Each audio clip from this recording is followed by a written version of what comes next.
नमस्कार, मैं संगीता राव और आप देख रहे हैं एनएनएस राष्ट्रीय। शुरुआत करते हैं आज की बड़ी खबरों की। कांग्रेस के बाद अब बीजू जनता दल यानी बीजेडी ने भारतीय जनता पार्टी पर उनके मैनिफेस्टो की बातों को कॉपी करने का आरोप लगा है। ओडिशा की बीजेपी सरकार ने बजट पेश किया है। इसमें प्रावधानों को लेकर पूर्व सीएम और बीजू जनता दल के प्रमुख नवीन पटनायक ने निशाना साधा है। पटनायक ने कहा कि बीजेपी ने सत्ता में आकर गेम चेंजर का वादा किया था, लेकिन वो नेम चेंजर बन गई है। नवीन पटनायक ने आरोप लगाया है कि बीजेपी ने इलेक्शन मैनिफेस्टो में कई स्कीम्स के लिए बजट देने का वादा किया था। उन्होंने आरोप लगाया है कि मोहन शरण मांझी सरकार ने अपने बजट में कई स्कीम्स के लिए जरूरी फंड नहीं दिए हैं। ओडिशा में एक हैरान करने वाला मामला सामने आया है। कमिश्नरेट पुलिस ने शनिवार को एक ऐसे शख्स को गिरफ्तार किया है जिसने खुद को इंटेलिजेंस ब्यूरो यानी आईबी का अधिकारी बताकर करीब 49 महिलाओं से शादी का वादा किया था। उनसे अफेयर चला रहा था। उसकी पहले से ही 5 शादी हो चुकी है। आरोपी की पहचान 36 वर्षीय सत्यजीत मनगोविंद सामल के रूप में हुई है। बता दें कि मैट्रिमोनियल साइट के जरिए वो महिलाओं को निशाना बनाता था। ओडिशा में मानसून के प्रभाव से जारी वर्षा के परिणाम में और बढ़ोतरी है। बताते हैं कि प्रदेश के कुछ जिले में भारी से भारी वर्षा होने की संभावना है। ऐसे में भुवनेश्वर मौसम विभाग ने मंगलवार को 16 जिलों के लिए पीली चेतावनी जारी की है। मौसम केंद्र की जानकारी के मुताबिक मंगलवार को राज्य के जिन जिलों में भारी वर्षा होगी उन जिलों में पुरी, खुर्दा, कटक, जगत सिंहपुर, केरापड़ा, भद्रक, बालेश्वर, मयूरभंज और कीदुझर, टेकानाल, जाजपुर, गंजाम, गणपति, रायगढ़, कंधमाल और नयागढ़ जिला शामिल है। केंद्र सरकार वक्फ एक्ट में बड़ी संशोधन करने जा रही है, जिसके लिए सरकार इसी सत्र में संशोधन विधेयक लाने पर भी विचार कर रही है।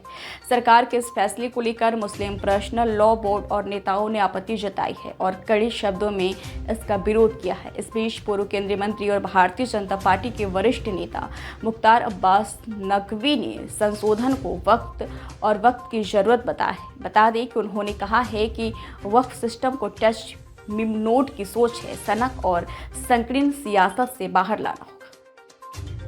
पटना में बेखौफ बदमाशों ने बैंक की लूट की घटना को अंजाम दिया है। सोमवार यानी 5 अगस्त की सुबह पालीगंज अनुमंडल के दुल्हिन बाजार थाना क्षेत्र के कौरिया गांव स्थित पंजाब नेशनल बैंक में हथियार के बल पर बदमाश घुसे और कर्मचारियों को बंधक बनाकर करीब 21 लाख रुपए लूट लिए। बताया जाता है कि घटनाओं को अंजाम देने के बाद हथियार लहराते हुए बदमाश बैंक से निकले और फरार हो गए। घटना के बाद इलाके में सनसनी फैल गई है। घटना की सूचना मिलने के बाद पुलिस मौके पर पहुंची। ये लूट 21 लाख रुपए की बताई जा रही है। उत्तर प्रदेश में 10 विधानसभा सीटों पर उपचुनाव की तैयारियों के बीच समाजवादी पार्टी के राष्ट्रीय अध्यक्ष और कन्नौज सांसद अखिलेश यादव ने डिप्टी सीएम केशव प्रसाद मौर्य को लेकर बड़ा बयान दिया है। बीते दिनों केशव प्रसाद मौर्य को मॉनसून ऑफर देने वाले अखिलेश ने कहा है कि अब यह खत्म हो गया है। 10 विधानसभा सीटों पर प्रस्तावित उपचुनाव से पहले अखिलेश यादव के सपा प्रमुख ने कहा है कि मैं स्टूल किट नेता हूँ। मुझे लगता है कि उनका ऑफर खत्म करना पड़ेगा। उन्होंने कहा कि एक स्टूल की नेता है, वो हुकूम पर राजनीति करते हैं, कभी इधर कभी उधर। अखिलेश ने कहा एक स्टूल की नेता है, वो बहुत किट कर रहे हैं। बिहार के हाजीपुर में जलाभिषेक करने जा रहे श्रद्धालुओं का वाहन हाई टेंशन तार की चपेट में आ गया, जिससे करंट लगने से 8 लोगों की मौत हो गई। इस घटना के लिए गांव वालों ने बिजली विभाग पर लापरवाही का आरोप लगा है और जब एसडीएम और पुलिस अधिकारी घटनास्थल पर पहुंचे तो ग्रामीणों ने जमकर हंगामा किया। यह हादसा हाजीपुर इंडस्ट्रियल थाना इलाके के सुल्तानपुर में हुआ है। यहाँ सावन के महीने में गाँव के लड़के हर सोमवार को पास के ही हरिनाथ मंदिर में जलाभिषेक करने जाया करते थे। रविवार की रात को भी लड़के जलाभिषेक के लिए निकले थे। इन लड़कों ने यात्रा के लिए ट्रैक्टर ट्रॉली पर डीजे का भी इंतजाम किया था। महाराष्ट्र विधानसभा चुनाव को लेकर जारी सरगर्मी के बीच वहां के पूर्व मुख्यमंत्री और शिवसेना यूबीटी के प्रमुख उद्धव ठाकरे मंगलवार यानी 6 अगस्त को दिल्ली पहुंचेंगे।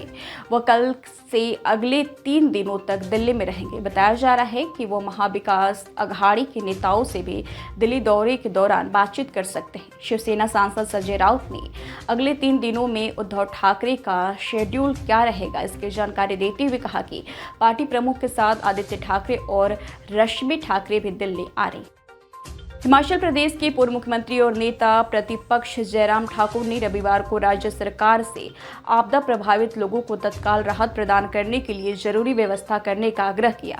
जयराम ठाकुर ने कहा कि विपक्ष आपदा से निपटने के लिए राज्य सरकार को हर संभव समर्थन देने के लिए तैयार है। इससे पहले जयराम ठाकुर ने शिमला जिले के आपदा प्रभावित समेत गांव का भी दौरा किया और लापता लोगों के परिवार के सदस्यों और रिश्तेदारों से मुलाकात की। उन्होंने राहत एवं बचाव कार्यों की भी समीक्षा की। बीजेपी नेता ने कहा है कि समेज में स्थिति दिल दहला देने वाली है और हर कोई अपने प्रियजनों की तलाश कर रहा है। फिलहाल आज की खबरों में इतना ही। जल्दी हाजिर होंगे कुछ हर बड़ी खबरों के साथ। तब तक के लिए दीजिए इजाजत। नमस्कार।